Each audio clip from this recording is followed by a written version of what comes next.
नितो अब social media जुदी बन नेलाबन अब सान्ताड़ी रिपोर्टार को आको तलारे निंक कंट्रोवर्सी को एतहब आकादा को जहाँ कंट्रोवर्सी दो नेल लेखान बन मुचाद रेना गे बाई नाम चर्चाय दाय ओना कंट्रोवर्सी दिन के दिन बढ़ाव चलाक काना ओना कंट्रोवर्सी दिन के दिन लाहा चलाक काना मेनखान तेहेन अब सोशल मीडिया रे जहाँ लका नितो यूट्यूब मार्फत ते अब सावता रेना कथा अब समाज रेना कथा अब हक आयदार रेना कथा अब दाबी दावा रेना कथा अब एडुकेशन रेना कथा अब आरो अडी आयमा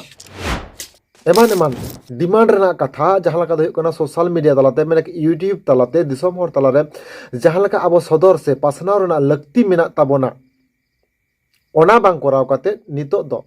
अब किछु दिन लाहा खना बन नेलदा सोशल मीडिया तलारे सान्ताड़ी न्यूज रिपोर्टार को तलारेगे कंट्रोवर्सी एडिटेड गे एतहब आकाना जहाँ दो अब जुदी बन नेलाबन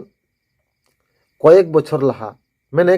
दिन कालम हल कालम जहाँ लगा पर जुदी बन नेलाबन मिदटांग रोस्टिंग चैनल रेनी कंटेंट क्रिएटर और मिदटांग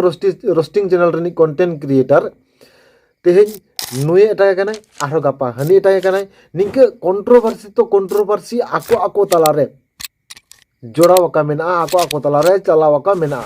अदो अड़ी आयमा अक्तो रो उनका भिडियो को नेल निये हो बुझाग गया से निये हो आमदाचो गया पाले नुकु दो आको तलारे गापाल माराव काते निंकेना कंट्रोवर्सी दो को चालू कदा आको चैनल करे व्यूज को इंगेज लगित ते निंकेना कथा अड़ी आयमा अक्तो रहो आइडिया रे हिजुआ मेनखान ओकाटा जथात काना ओकाटा सरिया काना ओना ठीक सही बांग बाड़ाय काना ठीक ओनकाना गे नितो नेलोग काना यूट्यूब रे माने सोशल मीडिया रे अब किछु गान न्यूज रिपोर्टर को मेना को जहाँ सान्ताड़ न्यूज रिपोर्टर को मेना को नुकु को तला रहम निंकेना कंट्रोवर्सी नेलोग काना मेनखान तेहेन नुकु न्यूज रिपोर्टर को तलारे जहाँ लगा कंट्रोवर्सी नेलोग काना जहाँ लगा नो कंट्रोवर्सी दिन के दिन बढ़ाव चलाक काना नोआ कंट्रोवर्सी मुचाद रेना गे बाई नाम चर्चाय दाय कथा तो हुयुग काना नो सोशल मीडिया कयेक दिन लाहा खना नेल दई जे मिदटांग न्यूज रिपोर्टर और मिदटांग न्यूज रिपोर्टर एटागे कानाय ओना हुयुग काना कंटेंट तलाते होय एटागे कानाय और बांग व्यक्तिगत पार्सोनल लकाते होय एटागे कानाय मेनखान इᱧᱟᱜ मतामत ते इᱧᱟᱜ लय लकाते नोआ दोय लयाय जे आबो जे कोनो क्षेत्र रे बांग्ला क्षेत्र में ले हिंदी क्षेत्र में ले इंग्लिश क्षेत्र में ले और बांग सान्ताड़ी क्षेत्र में ले न्यूज रिपोर्टर को दो अनकान को हुयुआ जहां दो कना निरपेक्ष को रोड़ा को जहां दो कना निरपेक्ष कथा को साब रकाबा को अनकान को होय लगती कना मेनखान तेहेन नोआ बांग काते मिद पहाटा गेबन कराव दाबन अडी आयमा अक्तो रे न्यूज को दो आदो चेष्टायाबन अब सान्ताड़ी न्यूज रिपोर्टर को दो अनका ह्यूज परिमाण काउडी बानु ताबोना ओन लकाते अडी आयमा जायगा बांग होबन चलाव दाड़ेयाग काना बन किछुटा फोन तलाते बांग नितो जहाँ लका वीडियो कॉल तलाते जहाँ लका न्यूज को बन हाताव दाबन खबरा खबर बन हाताव दाबन नोहा मिद पहाटा नोवा टेक्नोलॉजी जुग रे अड़ी तेद गे लाहा काना नोवा लकाते अडी आयमा हर गे अडी रकम काते निंकेना न्यूज को बन हातावेद गिया बन मेनखान तेहेन अडी आयमा अक्तो रे अडी आयमा समय रे अडी आयमा मारांग मारांग बुद्धिजीवी को हको लय गिया जे बांगा समाज रेन चतुर्थ स्तंभ दो को हुयुग काना को रिपोर्टर को सांबादिक को मेनखान तेहेन निंकेना दो बांग नेला काना जे मिदटांग रिपोर्टर और मिदटांग रिपोर्टर एटागे कानाय मिदटांग रिपोर्टर और मिदटांग रिपोर्टर उनिया पार्सोनल लाइफ इदी काते सोशल मीडिया रे कथा लय दाय निंकेना दो बांग नेला काना मेनखान नितो सान्ताड़ी न्यूज रिपोर्टर को तलारे निंकेना कथा नेलोग काना मेनखान तेहेन जहाँ जहाँ कुकली को रकाब काना जहाँ जहाँ खातिर ते निंकेना एटाक जहाँ जहाँ खातिर ते तेहेन कंटेंट तलाते एटाक जहाँ जहाँ खातिर ते तेहेन व्यक्तिगत एटाक नोआ रेना जहाँ कंट्रोवर्सी नोआ सोशल मीडिया तलारे नोआ इदी जहाँ कंट्रोवर्सी चलाक काना नोआ इᱧᱟᱜ मने तो लैयाय नोआ तो कंट्रोवर्सी दो बांग काना मिदटांग न्यूज रिपोर्टर और मिदटांग न्यूज रिपोर्टर जखन को एटागे काना कंटेंट तलाते और बांग किछुगान तथ्य भिडियो क्लिप बांग फुटेज तला जखन को एटागे काना को उन समय ओना जुदी जहां को एटागे काना को नु जुदी फारचा फारची लेगोर काय जे आम हो मिदटांग न्यूज रिपोर्टर कानाम इᱧ हो मिदटांग न्यूज रिपोर्टर कानाई आम जहां तथ्य आते इᱧ एटागिङ काना ओना दो पार्सोनल होयो फैमिली होयो और बांग व्यक्तिगत होयो जहां लका गे आम इᱧ एटागिङ काना मेनखान तेहेन जहाँ तथ्य आम कन्टेंट तलातेम फोकास दा से कन्टेंट तलातेम सदर सामांगेदा नोआ दो सम्पूर्ण तथ्यहीन भित्तिहीन कथा कान तामा नोआ संग दो इना दो कोनो लेन देन से लिंक बनु तिना निये कथा लई लेखान गे नोआ जहाँ तेज कंट्रोवर्सी चला काना नोआ कंट्रोवर्सी दो ओंडे गे मुचाद कुआ मेनखान नोआ बांग काते तेहेन मिदटांग कंटेंट क्रिएटर माने मिदटांग सानताली रिपोर्टर जहाँ कंटेंट ए सामांग किदाय ओना कंटेंट रेना यथार्थ सही सठिक सही तेला बांग एम काते दोहरा आरो एटा पाहटा खना उनिया व्यक्तिगत कंटेंट चेतान रे उनिया व्यक्तिगत फैमिली चेतान रे उनिया व्यक्तिगत आरो अडी आयमा घटना इदि काते नुंकान अटैक चलाक काना नोते खना चलावना अटैक आरो हानते खना हेजना अटैक माने अटैकेर पर अटैक निंके चलाक काना मेखान तिहिन आबो तला रे नोआ भिडियो एतहब रे जहां लकानि लई किदा जे सान्ताड़ गे सान्ताड़ रेन माड़ांग बैरी सान्ताड़ गे सान्ताड़ा लाहान्ति बाको खोजोग काना ताहले तेहेन जहां न्यूज रिपोर्टर को सोशल मीडिया रे पे कमी कान ताबोना तेहेन जहां रे आबो लक्ति मेना ताबोना तेहेन जहां रे आबो दरकार मेना ताबोना जे सानामा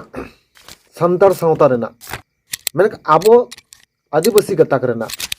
जहाँ तक गान गे तेहेन हक इधर को मेना जहाँ तक गान तेहेन अब हक इधर नाम रेना लक्ति मेना ताबोना तेहेन आबो कथा तेहेन आबो हक इधर ना दाबी दावा तेहेन आबो सावता रेना जात रेना धर्म रेना आबो सानाम रेना कथा तेहेन जहाँ लका सरकार ठेन सरकार लुतुर रे सेटर रेना से भेजा रेना लक्ति मेना ताबोना ओना जायगा रे ओना बांग काते तेहेन आबो तला रेगे कैज खपरी आबो तला रेगे एपेर हेंडे आबो तला रेगे तेहेन इनकना नेवा खपरी होय लेन खान ताहले कि आबो हक इधर बन ᱧᱟᱢᱟ तो तेहेन निये मी माना कुकली हजुक काना आर ओना साथे नोआ कथा होई लैया तेहेन मिटang न्यूज रिपोर्टर नुई दो आदिवासी सारना सारी बिदिन हिंदू मुस्लिम ख्रिस्टान नोआ को जहाटा धर्म रेनी गे होय चुनिए मेनखान उनिया दो अधिकार मेना तया उनिया दो राइट मेना तया चेदा से समाज रे चतुर्थ स्तंभ कनाय ओना लगाते उनिया दो सानाम लेकान हक इधर मेना तया नुकु सानाम धर्म हर ठेन गे चलाव काते ओनाय न्यूज रिपोर्टिंग ए अगु दाड़ेया आय मेनखान तेहेन जुदि सारिनि होय उनि सारना ठेन बाय चलाव दाड़ेया नोआ दो बांग होय दाड़े तेहेन जुदि सारनानि होय उनि सारि ठेन बाय चलाय नोआ दो बांग होय तेहेन जुदि मुस्लिम धर्म रेनि कनाय उनि हिंदू धर्म ठेन बाय चलाय नोआ दो बांग होय दाड़ेया तेहेन न्यूज रिपोर्टर को दो तेहेन सारी हो सारना हो हिंदू हो मुस्लिम हो ख्रिस्टान हो जैन हो जहाँ धर्म नि हर गे होय चुनिए उनि दो सानाम हर ठेन गे चलाव दाड़ेया आर ओना साथे तेहेन अडी आयमा अक्तो रे निये हबन लई गिया जे नुई सान्ताली रिपोर्टर कनाय सान्ताड़ा ट्रेडिशनल ड्रेस बाय हरक कदाय सूट बूट कनाय टाई ब्लेजर को हरक कदाय नुई की सान्ताली रिपोर्टर कनाय बांगा उनकाना दो कोनो बाध्यबाधकता बनुआ जे सान्ताली रिपोर्टर कनाय मेने सान्ताड़ा ट्रेडिशनल ड्रेस तेगे उनि दो रिपोर्टिंग चलाव होय तया उनि रिपोर्टर आज जहाँ लकाय कुसियाय जहाँ लकाय करवाय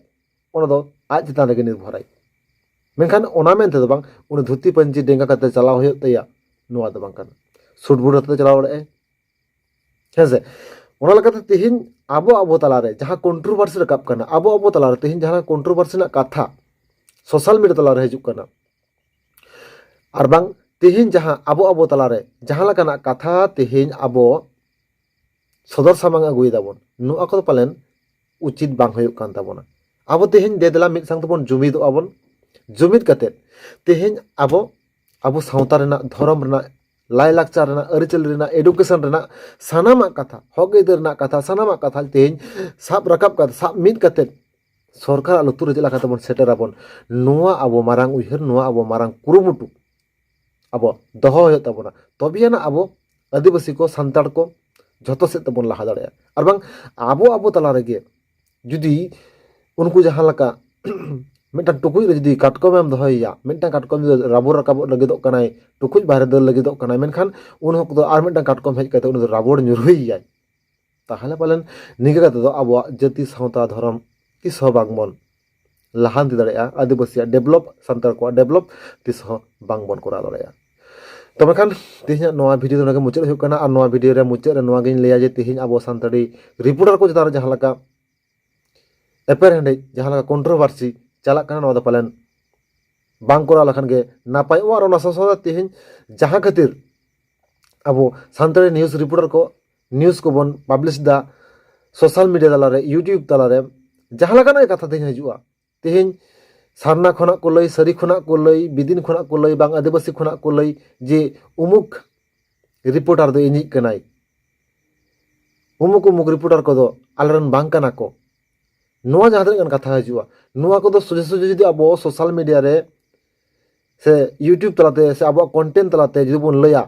जे सारना रे नहीं लई सारी रे नहीं लई आदिवासी नहीं लई बिदिन रे नहीं लई जहार नहीं धर्म हड़ गेले हिचुनी जे इन दो नुई कने सुनी कने मेनखान फारचा फारची इन दुई लिया इन दो झतो हड़ी रिपोर्टर कने शुधु सारना रे नहीं से शुधु सारी रे नहीं से शुधु आदिवासी रे नहीं से शुधु बिदिर रे नहीं इन दो अकोय होइन बांग कना इन दो नुकु सनाम धर्म रेन हड़ी रिपोर्टर कने निरपेक्ष रिपोर्टर कने और जहां को तेहन जुदि को लया जे नुई दो अबुई रिपोर्टर कनाई ताहले ओना तथ्य दो से ओना कथा दो जहां को तेहन कंटेंट बन क्रिएट दा नुकु बन ले लेखान जे इन दो उनी दुई बांग कना इन दो सनाम हड़ी के कने नोआ बो ले लेखान तेहन निकरा कंट्रोवर्सी पालन बांग हजुआ तो मेखान तेहन नोआ वीडियो मुझे देखना नोआ वीडियो देखते अब दामान दिस कथा नोआ वीडियो कमेंट बॉक्स रे कमेंट कता लई तमन पे मानखान तेहन नोआ वीडियो तो मुझे देखना और मानखान मुझे सनाम के जोहार।